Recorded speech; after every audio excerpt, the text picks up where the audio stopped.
സംസ്ഥാനത്ത് വിവിധ തരം പനി വ്യാപനം തുടരുന്നതിനിടെ ആശങ്കയുയർത്തി പാനൂർ മേഖലയിൽ വീണ്ടും പനിമരണം.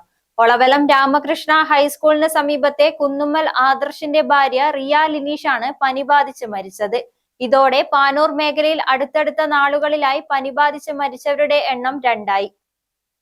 ആലപ്പുഴ ചതുർത്ഥ്യാക്കരി വേണാട്ടുകാട് മുപ്പതിൻചിറയിലെ ലിനീഷ് മാത്യുവിന്റെ മകളാണ് റിയ ലിനീഷ്. കഴിഞ്ഞ ദിവസം പാനൂരിനടുത്ത കൂറ്റേരി ശ്രീനാരായണ മഠത്തിന് സമീപം കരോളത്തിൽ ശ്യാംപ്രസാദ് പനി ബാധിച്ച് മരിച്ചിരുന്നു. അതിനു പിന്നാലെയാണ് മറ്റൊരു മരണം കൂടി സംഭവിച്ചിരിക്കുന്നത്. കഴിഞ്ഞ 5 ദിവസത്തിനിടെ 10,000-ലധികം പേരാണ് വിവിധതരം പനിബാധയെ തുടർന്ന് സംസ്ഥാനത്തെ വിവിധ ആശുപത്രികളിൽ ചികിത്സ തേടിയത്.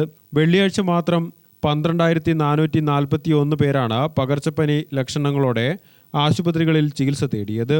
ഷിഗല്ല ബാധിതരുടെ എണ്ണത്തിലും വർധനയുണ്ട്. ഷിഗല്ല ബാധയെ തുടർന്ന് ഒരു മരണവും വെള്ളിയാഴ്ച സ്ഥിരീകരിച്ചു. ഷിഗല്ലയ്ക്ക് പുറമെ ഡെങ്കിപ്പനി, ചിക്കൻ ഗുനിയ, മഞ്ഞപ്പിത്തം, വെസ്റ്റ് നൈൽ പനി തുടങ്ങിയ രോഗങ്ങളും സംസ്ഥാനത്ത് നിപ്പ, ഷിഗല്ല ഉൾപ്പെടെയുള്ള രോഗങ്ങൾ റിപ്പോർട്ട്